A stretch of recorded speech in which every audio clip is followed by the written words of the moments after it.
Welcome to our last lesson in division for this Unit 3.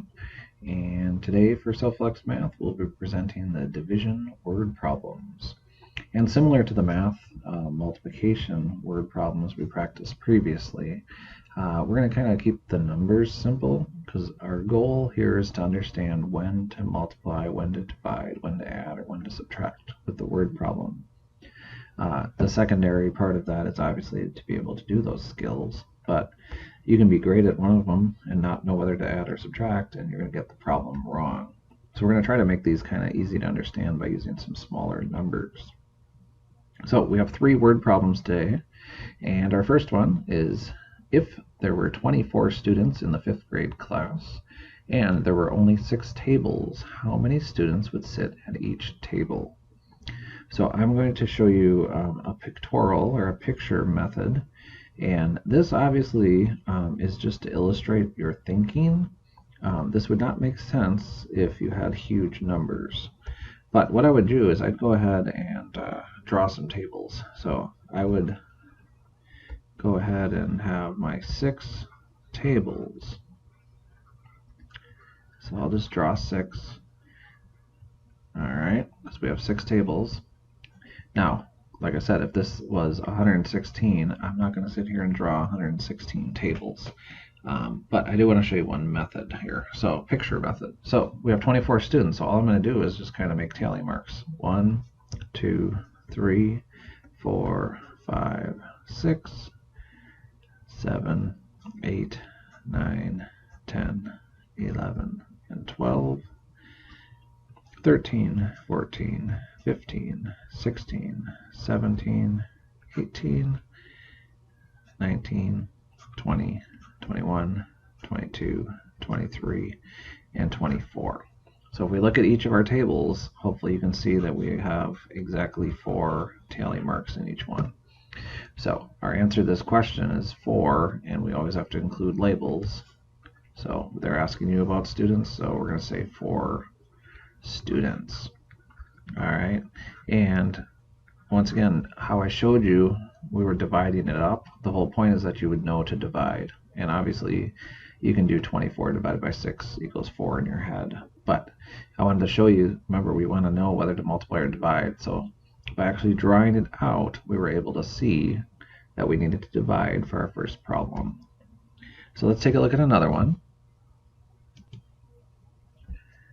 Okay, in this one we're using a little bit bigger numbers, but they're still nice and easy because they have some zeros in them. But there are 420 seats in the movie theater. There are 20 rows of seats. How many seats are in each row?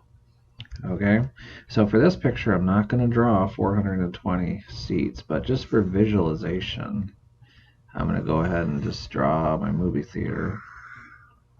And I might just label this 420 seats. Just remember, this is just to visualize what's going on. So I've used that number. And now I know that there's 20 rows. So I'm just going to maybe write that out.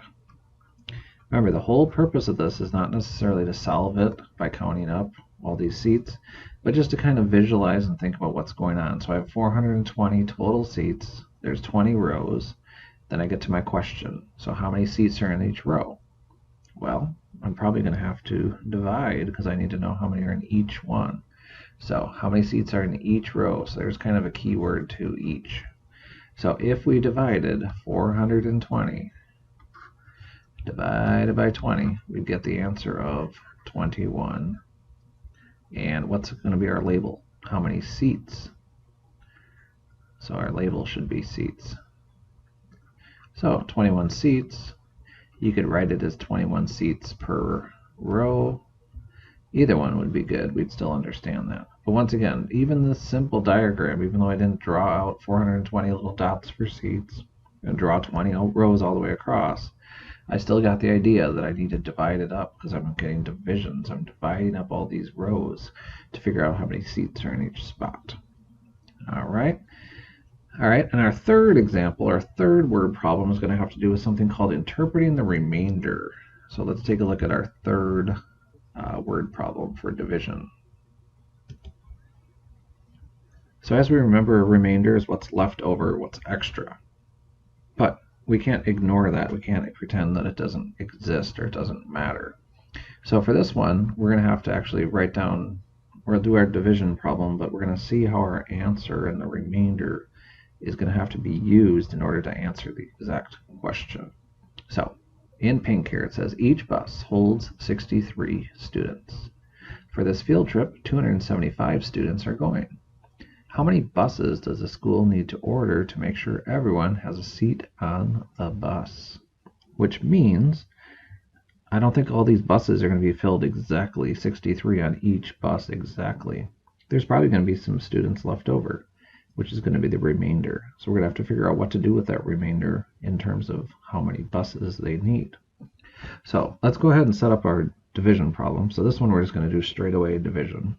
So 275 divided by 63. So 275 total students going, 63 fit on each bus. So now we're just going to have to divide out to see how many buses we might have.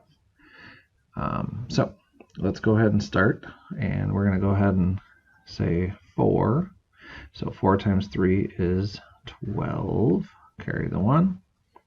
4 times 6, 24, plus 1 is 25. And go ahead and subtract. And we get our answer.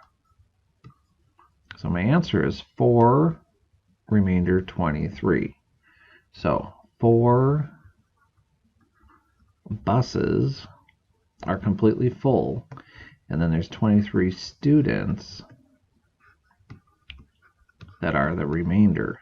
23 students are not on the bus yet. So 4 buses are completely filled and they leave, but there's still 23 students left behind. So when we look at this, we have to figure out, okay, what's going to be the answer to my actual question? So how many buses does the school need to order to make sure everyone has a seat on the bus? Well, if we only order 4 buses, that means 23 students are going to be left behind. If you're one of those students, you're not going to be very happy. So while the exact answer is 4 remainder 23, the correct answer to this problem is going to be 5 buses. So even though the 5th bus is not going to be full, we still have to have the 4 full buses, plus these 23 students are going to go on the 5th bus. So it's not going to be full, but we have to order 5 buses. So when you have these type of questions interpreting the remainder, you're probably always going to have to add 1 to your answer, because whatever the remainder is, you're going to have to account for those kids or whatever the question happens to be asking. So go ahead and work through the end of Unit 3 division quiz and see how you do. Check your own work. Remember, with those division problems, you can feel free to use any of the strategies. So remember, we have the standard algorithm, we did the estimation strategy, we did the hang 7 strategy, we did some mini problems. So we had all those different ways of solving them. So go ahead and choose which ones were working the best for you. And once again, if you still have questions after the quiz or about the quiz, feel free to leave those in the comments and I'll be happy to answer them, not only for you, but anyone else watching this video. Thanks for watching Soflex Math, and we'll see you in our next unit.